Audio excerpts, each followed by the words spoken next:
This is C-SPAN's Afterwards podcast. This week, Forbes Media chairman Steve Forbes discusses his book, Inflation. He offers his thoughts on what's causing inflation in the U.S. and how to fix it. The monetary kind of inflation results when governments or central banks create too much money and undermine the value of their currency, which leads to usually rising prices. And that is really the more ominous kind, dangerous kind. He was interviewed by New York Times economics reporter Jeanna Smialek. Hi, Mr. Forbes. Thank you so much for taking the time to do this interview. I wonder if we could just start it really broad, because your book obviously is about pressing topic of the day, inflation. And you define inflation a little bit differently in the book than it's traditionally, I think, talked about here in America. And I wonder if you could just go through your definition and how it differs from other definitions. Well, really, as we explained in the book, there are two kinds of inflation, non-monetary and monetary. The non-monetary kind, which affects prices, would be an event like such as a drought, or the lockdowns that we had during COVID, or the war now undergoing in Ukraine, which is affecting food supplies and energy supplies. Those kinds of events can send up prices. We underestimated, for example, with the COVID lockdowns, how intricate those supply chains were and had huge disruption, sending up prices. Those are the non-monetary kind of inflation, though, if the authorities allow it, will eventually work itself out. After World War II, for example, the U.S. economy, we forget it today, underwent a huge transformation from a wartime economy to a peacetime economy, from making tanks to making cars. Those things you don't do overnight. Eventually, the price situation settles down. The monetary kind of inflation results when governments or central banks create too much money and undermine the value of their currency, which leads to usually rising prices.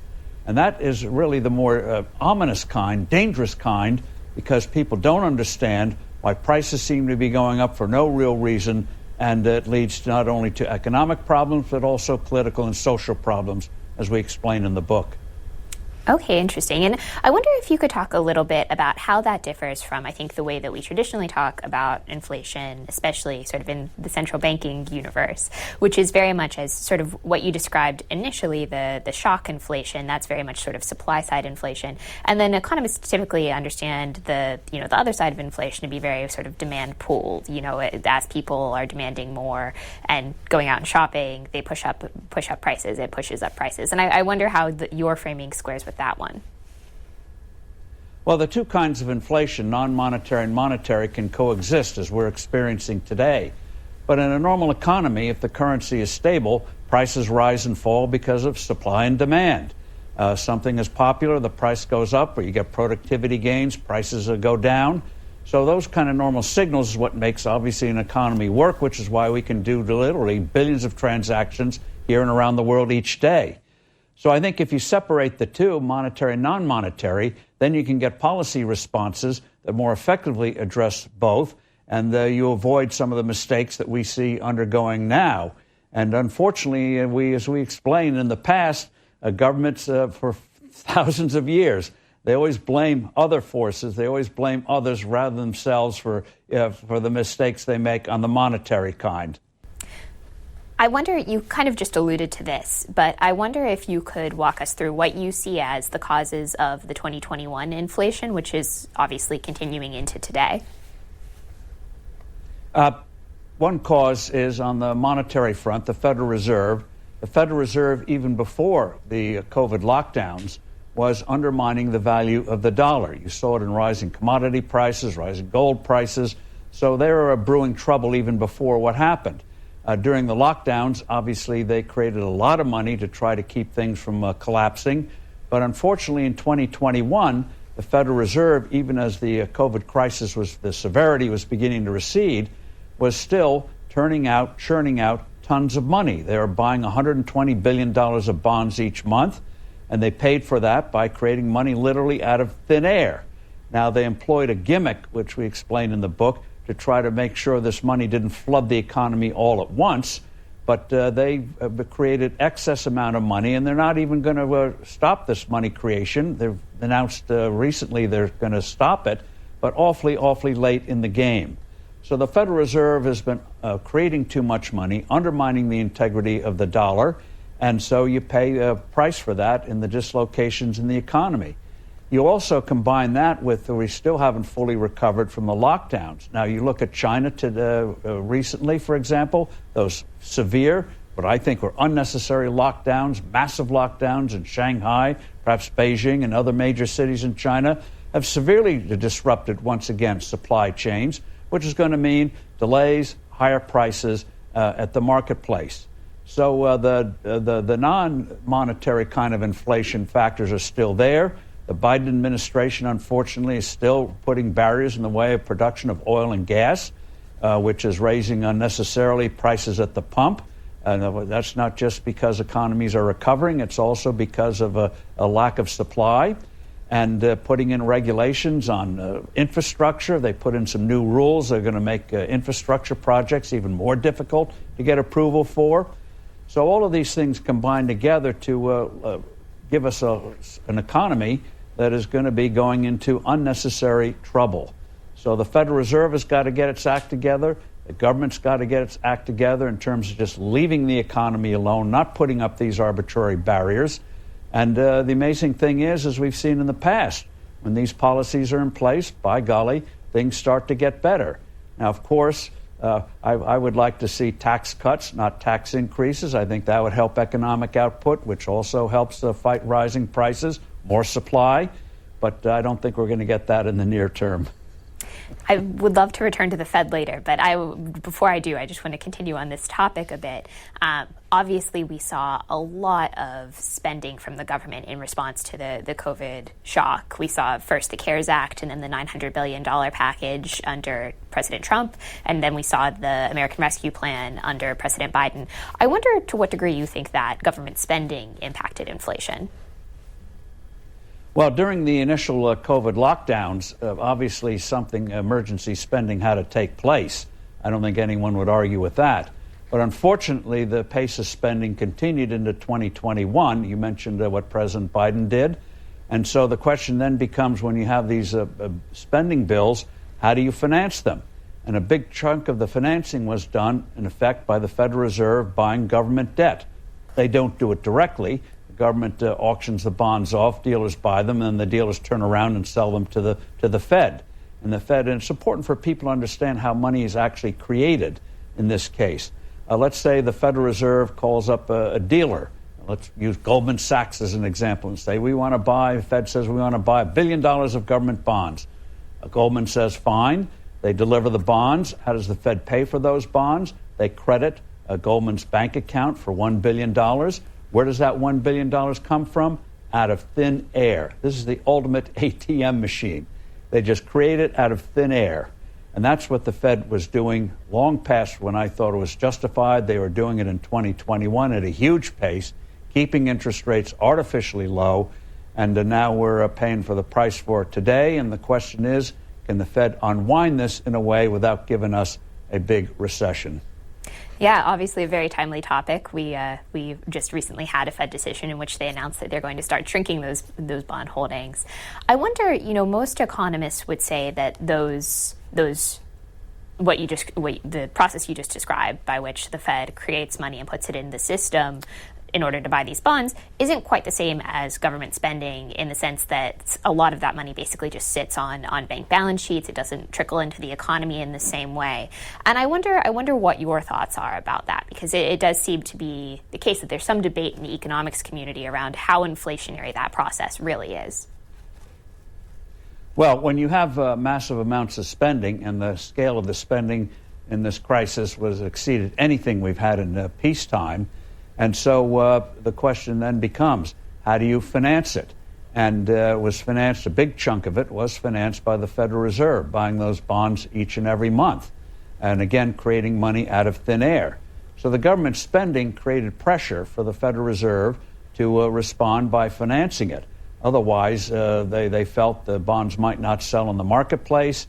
You might have higher interest rates than they wanted, and you would have trouble. So the Fed stepped in and bought those bonds. At one point during the crisis, in early 2021, they were buying over half of the government's new debt. which was unprecedented, that kind of scale of bond buying by the Federal Reserve. So now, as you alluded to, they say they're going to start to pull back on that, but they're starting at a very, very slow pace. And what the danger with the Federal Reserve right now is they still believe, they have this mistaken notion that you fight inflation by depressing the economy. When they talk about soft landing, that's Fed speak for, can we slow the economy down, slow job creation, and avoid a recession? That's what soft landing means. Too often in the past, soft landing in terms of economic terms has meant crash landing, i.e. a full-blown recession. But it's a bogus idea that the way you fight inflation is by depressing the economy. The way the Fed should do it is keep the dollar stable in value. They did this in a sort of way in the late 1980s and 1990s when Alan Greenspan was the head of the Fed, and he said at the time he was keeping the dollar, trying to loosely tied to gold, loosely tied to commodity indexes. So he had some sort of frame of reference. Unfortunately, in the late 90s, he forgot that frame of reference, and we got the troubles that led to 2008. But the Fed in the past has dealt with the dollar in a more or less semi-correct way in the late 80s and 1990s. But now they seem back to the idea that you have to really slow down economic activity to fight inflation. And I think that just gives us unnecessary trouble. We're going to have problems enough readjusting post-COVID, and the Fed, unfortunately, I think is going to make it much more difficult.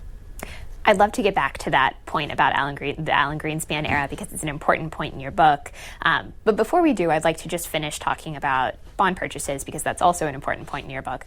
I wonder how you sort of square this argument that you're making, which is that Fed bond purchases spur inflation, with the reality that we had Fed bond purchases also in very large quantities over the sort of post-financial crisis period, and we didn't see a lot of inflation. In fact, we saw very low inflation over that period. And so I wonder how those things work together.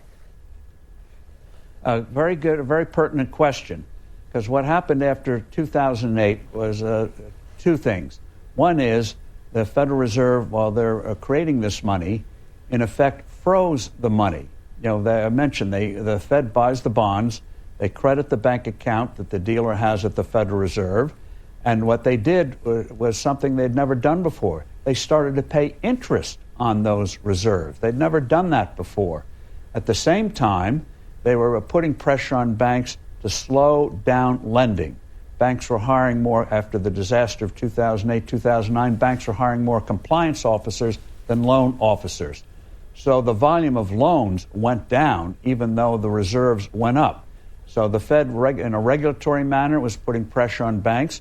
Well, they thought lending was risky, so slow it down. They're paying banks some interest, so the banks are still earning money on that, even though they didn't lend it out. And also you had the banks replenishing, rebuilding their balance sheets. Leading up to 2008, banks took on too much debt. They did not have enough equity. They did not have enough free assets, you might say. And so they had to spend several years, and this is one of the reasons why the Fed did QE, what they call quantitative easing, was to help the banks replenish their balance sheets. And they had this thing, what they call Basel III, Basel's Switzerland, and the regulators around the world got together and put in capital requirements for banks. They called it Basel III. Were you meeting the new requirements under Basel III?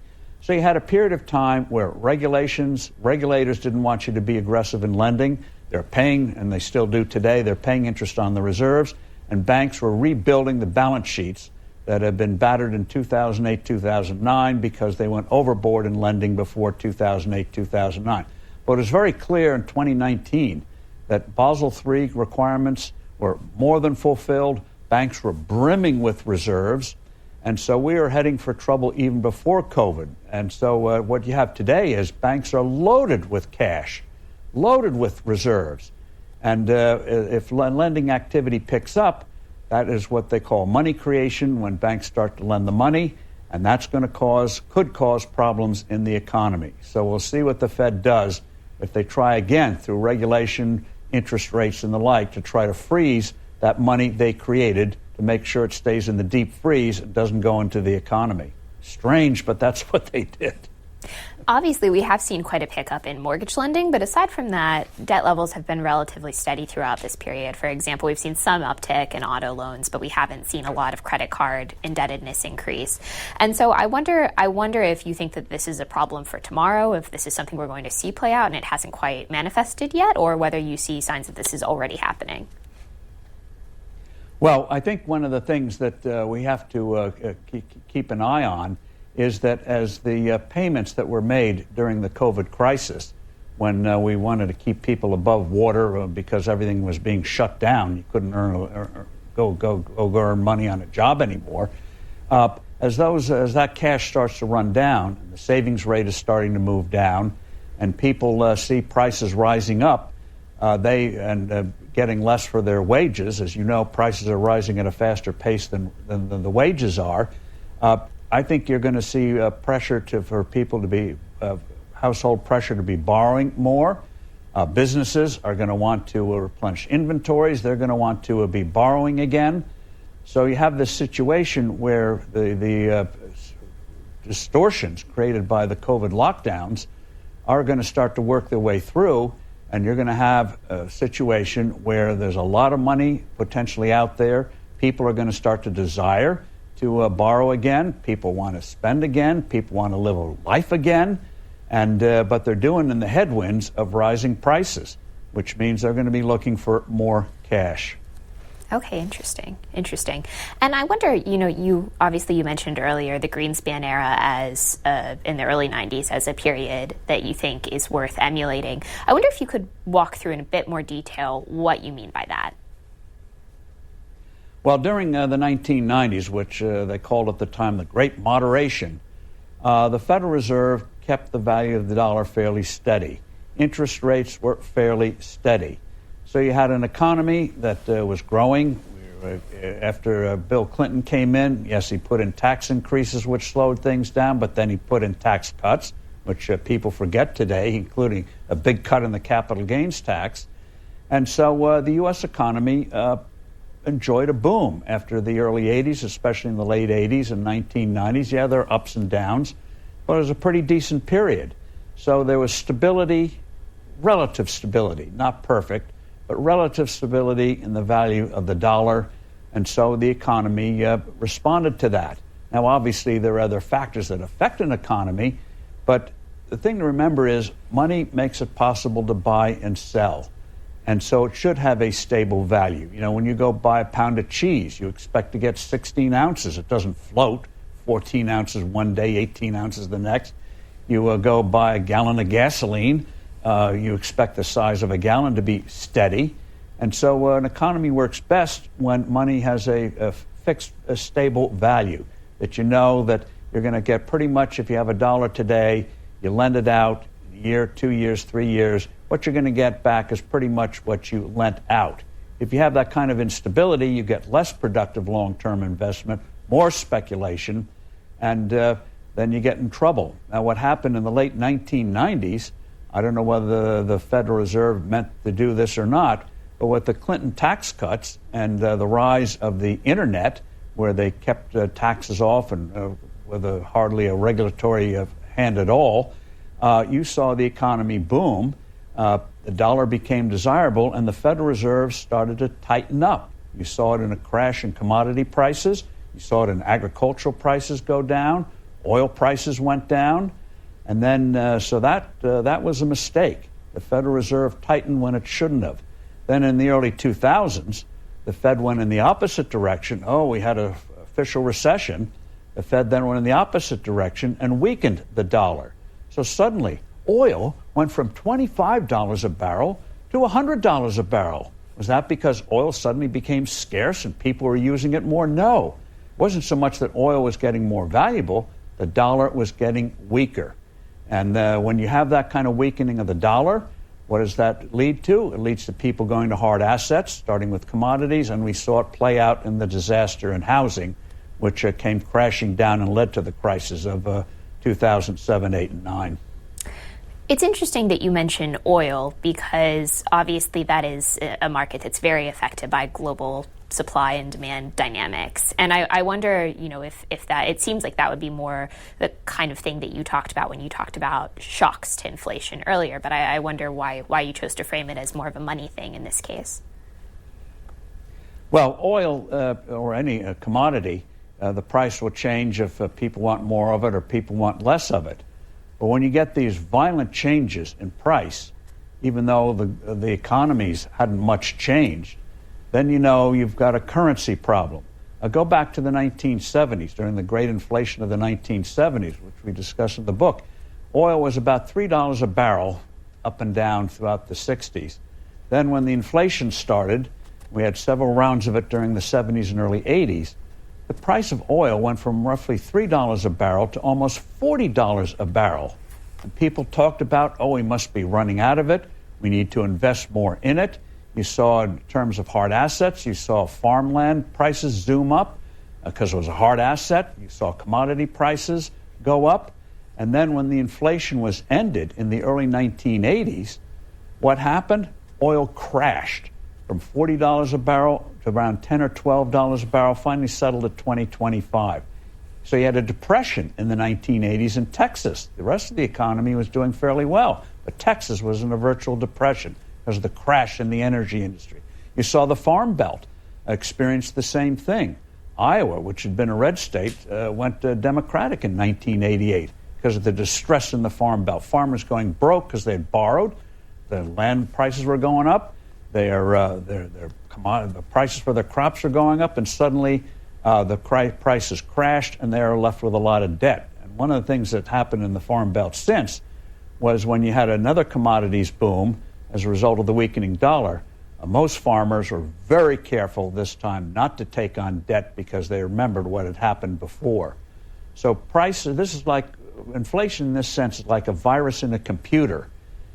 It distorts the information. Prices are supposed to tell you what people want, what people don't want.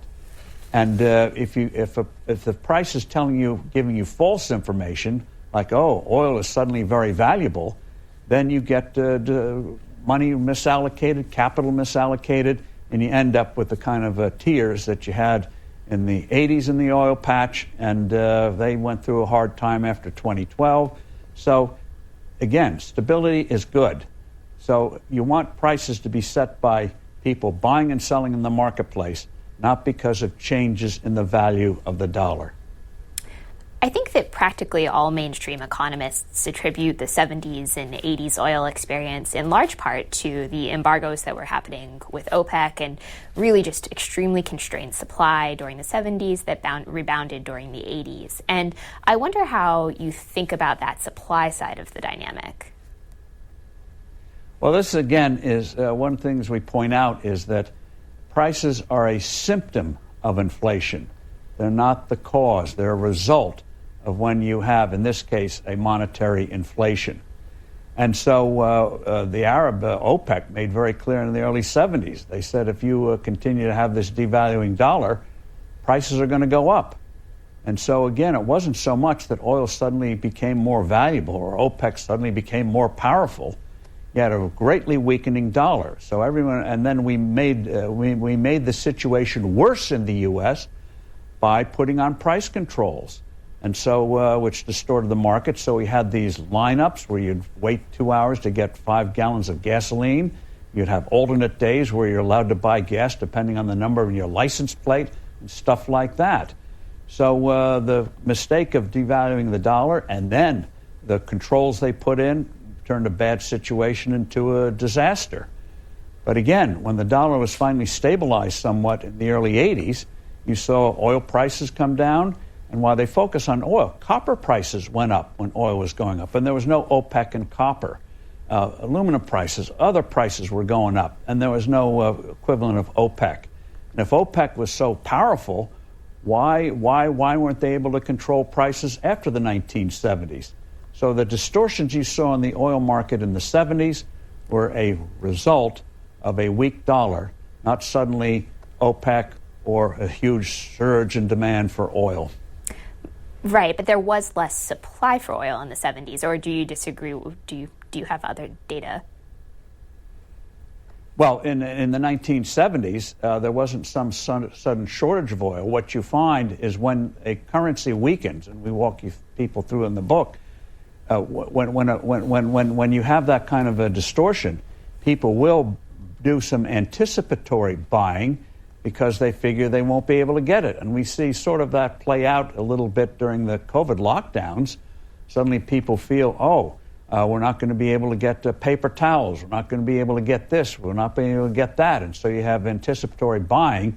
So you get an artificial surge, which then, when things calm down, play out. So that's what you saw in the 70s, was not so much supply and demand. And oil is an international market. And so when they said, we won't sell oil to the U.S., there are plenty of other, so you'd sell it through Holland and then they would sell it to us. The oil flows where the demand is.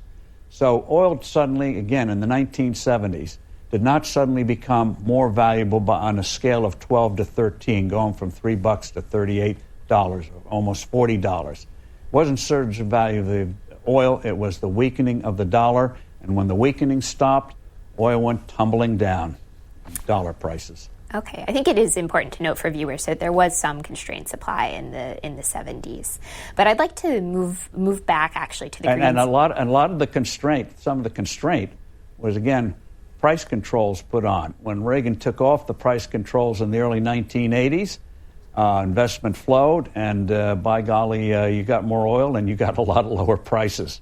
So a stable dollar, more supply, kaboom! And if you're in the oil patch. For motors, was great.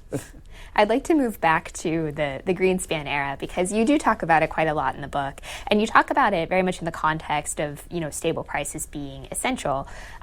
Obviously, in the Greenspan era, though, and in the early 90s, we still had some inflation. It sort of hovered in the 2 to 4% range, which is relatively similar to what we've seen, for much of the decade prior to the pandemic, actually a bit higher.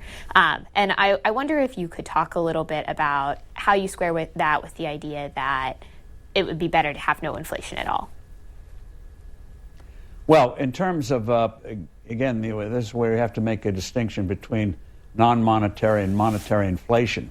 Paul Volcker, who in the early 1980s headed up the Federal Reserve, and killed the terrible inflation at a very high cost that had been afflicting us in the 70s, because in the 70s they'd fight it, not fully kill it, then it would come back worse than before. So we went through a very grim period in the early 80s to finally stop it once and for all. And we did an interview with him a couple of years ago, and 4 years ago, and he would roll his eyes at the idea that 2% inflation is good. In terms of the stability of the dollar, you don't want inflation or deflation. You want inflation. Now, this is a very subtle point. You may get prices going up because of supply and demand. For example, a hotel room in Cambodia, a very poor country, is going to be a lot cheaper than a hotel room, say, in Singapore, a very prosperous country. When a country becomes more prosperous, and people's salaries are going up in real terms, they not only start to buy more things, but they're going to want more services. For example, take somebody who cuts hair, a barber. A barber, if a country becomes more prosperous, a barber is not going to continue to be accepting, as you saw in the 1970s, $2 for a hair, or let's say in the early 80s, $4 for a haircut. You're not going to get the labor, so you're going to pay the barber more because the general prosperity is going up.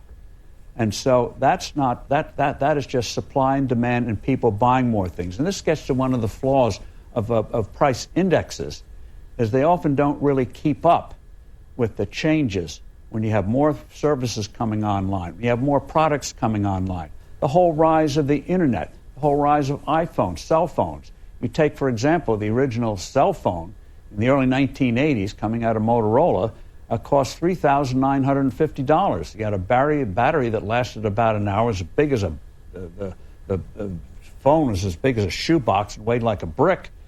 Now today you have devices, even though they may cost $800, $500, $1,300, depending on the model, that are virtual supercomputers, way beyond voice. That's awfully hard to calculate in a consumer price index, whether that is really going up in price or down in price. You look at a typical automobile today, and the shortage of the microchips emphasizes that vehicle today is infinitely more complex and does more and more things than the car you would have bought, say, in the 1970s or the 1980s. So those kinds of things. So you may, depending on how you put your consumer price index up and what you put in it, may go up 1 or 2%. But that's very different from a currency losing value. So the key thing is, again, keep the dollar steady in value. Prices will go up and down depending on supply and demand, or if you get a drought or something like that. But these things will work themselves out. And so in terms of a consumer price index, you could make a case that if you had stability, you might go down a little bit, not because of a depressed economic activity, but because of productivity, as we now see in the handhelds.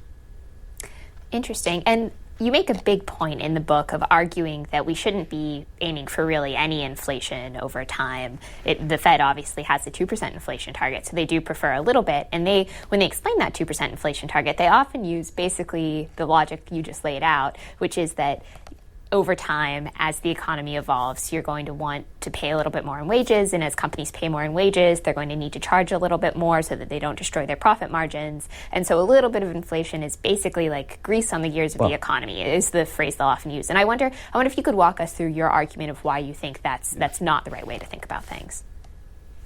Well, it's manipulating a measure of value. We have let's take an hour, 60 minutes in an hour. If the Fed was in charge of the Time Bureau, I could see them making the case inside, gee, if we gradually increase the number of minutes an hour from 60 to 61 or 62, look what that would do to productivity. People would be working longer at the same wages. And you say that's ridiculous. An hour should be an hour. And people would start to notice something strange going on. The same thing. Money is a measure. This is something we emphasize in the book. Money is supposed to be a measure of value. When you go to a restaurant, what do you get? You get a coat check, piece of plastic or piece of paper. In and of itself, worthless, but it's a claim on a real product. You buy a ticket to an event, whether it's ellipses on your handheld or a paper ticket or whatever. It's a claim on a real service, a real event. Money is like claim checks. You get it for working or selling something or whatever, and then you are able to go out and use it to purchase something you want. So the idea that if you manipulate the value of what you earned, somehow can gin up the economy, it never works. And one thing to keep in mind is that when you think manipulating money, whether it's low inflation or high inflation, is the way to wealth, no country becomes a colossus with unstable money. And you look at, for example, we point out for 180 years, and economists hate to hear this, but for 180 years the U.S. was largely on a gold standard till the early 1970s. And post-World War II, they put in a thing called the Bretton Woods International Monetary System. You can look it up online. And the dollar was fixed to gold at 35 an ounce. All that meant was if it went above 35, they'd reduce the money supply. If it went below 35, they'd increase it. They'd try to keep it stable in value. During that period of time, the U.S. average growth rate was 4.2% from the late 40s to the late 60s. And since we've had this era of relatively unstable money, since the early 1970s, the average rate has gone down to 2.7%. Now, I hate to use numbers like that, but you think, well, yeah, it's a little less, but not that much. But you compound that slower average growth of the last 50 years compared to the previous growth we had for 180 years. You compare that average growth and compound it, and you realize over time it has been devastating. The median household income today is roughly about $67,000, depending on how you measure it, but the number they widely use is $67,000. If we had had normal economic growth rates, that income, that median household income, would be $100,000 to $110,000. That's over 50 years.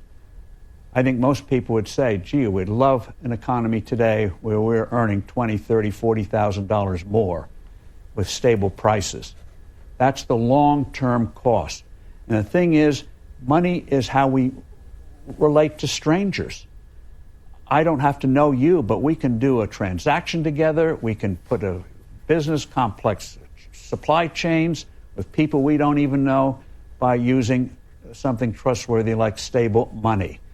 And when money starts to change in value and people don't understand why it is changing in value, why their dollars aren't going as far as they should be, where suddenly speculation, as Paul Volcker has pointed out, suddenly seems to be a way to get ahead rather than honest work, it's debilitating in society and leads to social problems. And countries that repeatedly play with their money, devalue their money, are more violent societies. They have more crime. We point to Brazil. Now, Brazil in the last couple of years has tried to stabilize its currency, but it's been notorious for decades. Look at the crime there. Terrible. So you get less social trust, you get more lawlessness when you have unstable money. And there was a book written about the German hyperinflation in the early 20s, which helped make possible the rise of Adolf Hitler when they completely destroyed their currency. A book called When Money Dies pointed out that before that hyperinflation, Germany was probably the most law-abiding country on earth. Everyone obeyed the rules. Then with the hyperinflation, suddenly that went by the boards because you were a sucker if you played by the rules because you were going to lose. And so you had more lawlessness, you had more people cheating, people not looking to the future, just living for the moment. It was debilitating to civil society. And that was a hyperinflation. But you can get, over time, a gradual undermining of social trust. It's not as dramatic as what happened in Germany and what you see in Venezuela today, but it's still debilitating. And so it's not just an economic thing on prices and stuff like that. It's also about how we interact with one another, how we trust each other. And it's something the economists don't pay enough attention to, but they should, because it has real consequences in the fabric of a society when you have unstable money.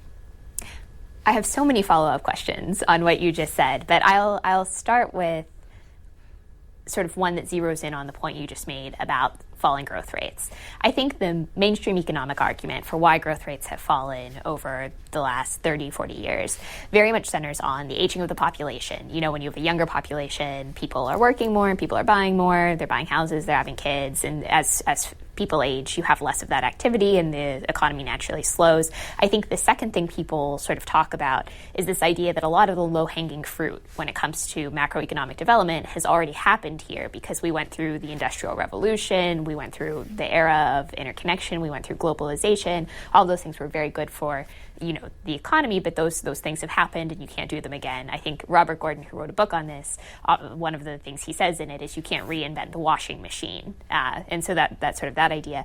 And I wonder how you square that sort of mainstream narrative about what has happened with growth with the one you just laid out. Well, the thing about talking about economic growth in the future is you can't see the future. No one in the early 1990s, maybe you could count them on one hand, could lay out the implications of the rise of the internet. Imagine if you could bring somebody back from the dead who died in the 1980s and try to explain the internet. You would have a hard time doing it. They couldn't comprehend it unless they lived with it. And so nobody foresaw the rise of Google. Nobody saw the rise of a Facebook. And so to say, well, at the time, well, everything has been invented. You find in every era people who say, well, the low fruit is all gone, the easy inventions are over, and now we're in a period of consolidation. When the Great Depression hit, you had a lot of economists, including President Franklin Roosevelt, who gave a speech on it in San Francisco when he was running for president in 1932, saying the age of great enterprise, of big new inventions and new corporations and blah, blah, blah are over. It's a period of management and consolidation.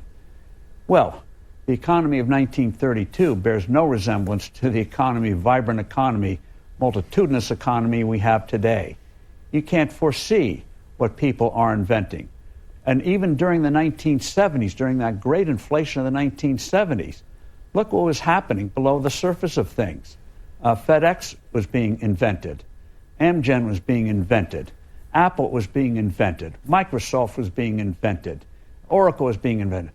Southwest Airlines, all of these things that nobody saw at the time were rising up. And FedEx created a whole new industry. And the rise of the PCs created a whole new industry. Nobody foresaw that in the 1960s like that, or what it would do to a mainframe computers. So these people who say, well, we're in a period where all the inventions are over. No way. There are people out there working in garages and elsewhere who are coming up with things we can't even imagine, especially in healthcare. The government doesn't smother healthcare. You're seeing a lot of research. I hope I'm in an age where I like some of these breakthroughs to happen, where in combating diseases, some major big things are in the offing. So people's inventiveness, if you have an open environment and allow it, is endless, coming up with things that other people didn't foresee. There's a book a few years ago about Musk and the rise and others, the rise of PayPal. Credit card companies and banks at the time when that was starting, they could have crushed it. And the early participators were wondering, why didn't these big guys come in and crush it? Because the big guys didn't see what they were doing and realize the implications of what they're doing. So even though PayPal stock has taken a hit, it's still worth over $100 billion. And none of the incumbents at the time, 30 years ago, 25 years ago, foresaw what PayPal would do. And you have that going on all the time if you have a free economy. Things people never have thought of. Yeah, that's interesting. I guess I wonder how you square that with what we see in sort of the international context, which is very much the case that as countries develop, as they sort of move up the industrialization ladder, and as their population growth slows, their growth does tend to slow. I think China, obviously is a very obvious example that we've all probably watched happen within our lifetimes. It really went from being sort of a double-digit growth economy to moderating down towards 6%. And I wonder how you square that sort of global experience where it does seem like the mainstream story basically checks out and what you're arguing. Well, what I think the point being made is, yes, it's one thing for a country to grow, catching up, you might say, but also, even though we have deep, real problems with China today, very serious strategic problems with China, for a while before Xi Jinping came along, you had not only catching up in China, but they allowed, remarkably, as long as you didn't get involved in politics, allow high-tech entrepreneurs to flourish. And so China became rather inventive. And so it wasn't just catching up. And that's the key thing. It's not just taking what's there and saying, well, we're not there, but in 5 years we'll be where everyone else is. It's that you have constant change and innovation, that what we accept as normal today looks obsolete and silly tomorrow. And so in the United States, because of massive regulations and other mistakes we've made, we haven't been creating new businesses on the scale that we traditionally did. I think that'll change in the next few years. I think we're going to create an environment where that kind of flourishing will happen again. And so again, people are always looking to do things better. People are always coming up with ideas. Most of them fail, but some of them really stick and profoundly change our lives. And just to go back on that a little bit, I remember in the early 1980s when PCs first came along, people were wondering, oh, that's very interesting. What are they good for? Keeping track of your recipes in the kitchen, making typing easier? They had no conception, especially when you start to network these machines, what it would do. Nearly put IBM in the early 1990s in the corporate graveyard. They're now back in a very vibrant company, but no one foresaw. Most people didn't foresee what these devices, which look like they're just playthings for hobbyists, what they would actually do in terms of profoundly changing our lives, where everyone today, even if you're utterly technically ignorant, and this is the virtue of free market, you can operate what's equivalent of a few years ago would have been a supercomputer. We just take it for granted. It's amazing. Interesting. Now, obviously, in the book, you talk quite a bit about going back to the gold standard as a solution to the current inflation. And I wonder if you could just sort of lay out your argument there. Well, all the gold standard is, and there are various kinds of it, which we touch on, is that you, for a variety of reasons, Gold keeps an intrinsic value better than anything else on Earth and has for 4,000 years. Not perfect, but better than anything else. So when you tie your currency to, say, gold, all it means is it doesn't restrict your money supply. We point out from 1775 to 1900, from 1775 when we started this national experiment, the money supply in this country, as best we can figure out, went up 160-fold. And yet the dollar was fixed to gold. The gold supply only went up 3 or 4 times. Gold is like a yardstick, a measuring tool. Like a clock measures time, a scale measures weight. Gold and money measure value. So when you keep it at a fixed rate, whether it used to be 35, how long ago that was, but pick a rate today, 1,800, 2,000, all that means is that the dollar will stay relatively stable in value. So let's for simplicity's sake, let's pick 2,000 because it's a round number. So if you're creating too much money and the gold price starts to move up above 2,000, that's a signal you're creating too much money. If it goes below 2,000 for a while, it's a signal you're not creating enough money. Again, no monetary system is perfect, but over the span of history, you've never had an inflation when you've had a gold standard. And the U.S. had 180 years from 1790s when Alexander Hamilton and George Washington put us on a gold standard. They fixed it to gold, and they used to put in silver in those days too. We had a gold standard from the 1790s to the 1970s. The U.S. experienced, even though we had civil war, depressions, world wars, the average growth rate was the highest in human history. Now, obviously, there are other factors, but the key thing is money makes it possible for people to invest in the future, take more risk, have more trust in their day-to-day activities, and over time, the results are astounding. When you look at where we began, and we didn't invent it, the Dutch did it back in the 1580s and became the global center of the world. The English, which were a second-tier nation in the 1690s, early 1700s, went on the gold standard and did other positive things. They became the center of the world. Alexander Hamilton, we took it another step, and we became the capital center of the world and the largest economy in the world.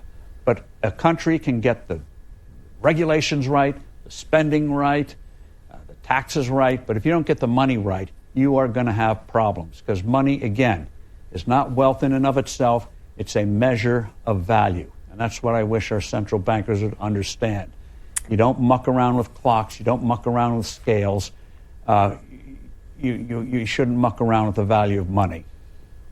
I would love to drill down on the point you just made, actually, because as our viewers may be familiar with, we were on some variety of a gold standard, sometimes a gold and silver standard, for much of the post-revolution period up through Bretton Woods, but we left it pretty regularly. I think for a good example is during the Civil War, we basically completely abandoned the gold standard, the Union printed greenbacks, and vastly expanded the money in circulation. And, obviously there was inflation after the Civil War. But I guess I wonder, that did happen repeatedly, and I wonder how you see a gold standard working in the modern era. What would make it, the reason we left the gold standard ultimately is because we couldn't defend it, because we could not expand the money supply to meet demand, basically. And I wonder what you think has changed. Why would we be able to do a gold standard today when we used to leave it repeatedly in the past? Yeah. Let me hit 2 things on that. Yes, periodically the U.S. left a gold standard. You mentioned the Civil War, but it was always understood that after the war, you would go back to it. So Civil War, we went off it. And during war times, big wars, everything goes by the boards. You do everything you can to survive, especially a total war. Civil War, 2 world wars. And so peacetime finance goes by the boards. Everything focuses on winning the conflict. Then post-conflict, you try to reestablish what you had before and get back to normal and move ahead. That's what we did after the Civil War. I think they made some mistakes in the transition, but it was done. That's what we did after World War I. That's what we did after World War II. Sometimes you get a devaluation arbitrarily. Franklin Roosevelt, thought helping get out of the Depression in 33, 34 to devalue the dollar, which he did. It ultimately didn't do much good. We were still mired in terrible economic troubles. But for what was understood during that 180-year period, even though you may have a crisis or a war, you eventually would go back on it.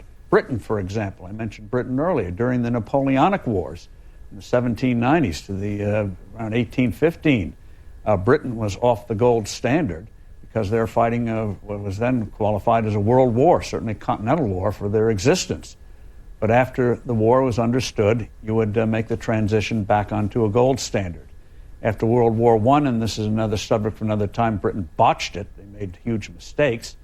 But it was always understood, certainly in this country, you'd eventually return to gold. Now, in the early 1970s, we went off of it, not because of any existential crisis, but because of fallacious economic and political thinking.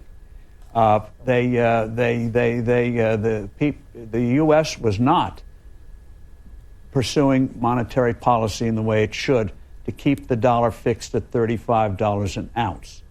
If they had just sold bonds, bought bonds to keep that $35 an ounce thing, there wouldn't have been a crisis. So why did they go off of it? They thought, Nixon and his Treasury Secretary Connolly and others in the profession thought, gee, you can have a devaluation of the dollar. That'll help stimulate the economy. We were in a mild recession in 69 and 70. There was an election coming up in 1972, and as politicians are wont, they think that's the most important thing in history.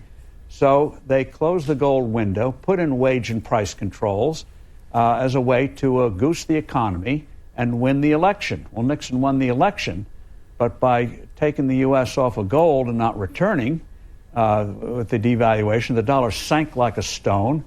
Countries had chaos. You had the terrible inflation of the 1970s, but they didn't have to go off of it. It was a political decision and false economic thinking to think you can let your currency go up and down like a stock. It's like saying the number of minutes should float up and down, or the number of ounces in a pound should go up and down. No, you're supposed to have fixed weights and measures, and that's their big mistake. And it was unnecessary, and we've been paying the price for it ever since. So to win an election, we destroyed a system. We didn't realize the full implications of it, and I think someday, I think I'll live to see it, we're going to realize Alexander Hamilton, George Washington had it right, the old Brits had it right, the old Dutch had it right, and we'll go back to stability, and you'll see this country confound those who say, we're in an era of slowness, all the great inventions are over, there's going to be stuff coming along, whether it's software kind of thing or whether it's fighting diseases that are going to astound us. But we do get spoiled by it. I mentioned a handheld, which is a miracle. So if you place a call to a goat herder in outer Mongolia, and it takes longer than 6 seconds to connect, you say, what a piece of crap this is. We just take for granted these great breakthroughs, but the great breakthroughs will come. But to answer your question about the early 70s, that was totally unnecessary. They botched it.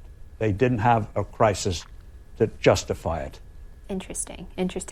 And in the book, I want to make sure we hit this point because I think people will be interested in Sure. it. In the book, you dig into a little bit this idea that cryptocurrency might be a reasonable alternative to gold. And I wonder if you could walk through your thoughts on that. Well, cryptos, I don't think, will be an alternative to gold, although some may see it as a speculative vehicle.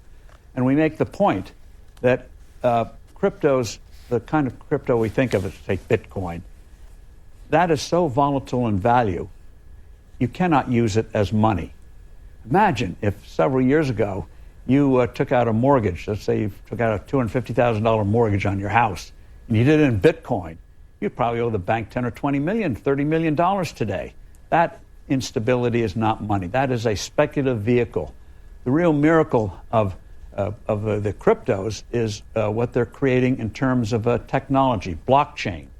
Blockchain technology, I think, in the next 10 years is going to profoundly change the whole payment systems we have. Again, another subject for another time.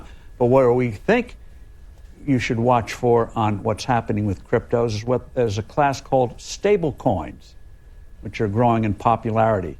A stable coin, crypto, is tied to a specific asset, whether gold or the dollar or basket of commodities, but it's tied to something. So you have stability in value.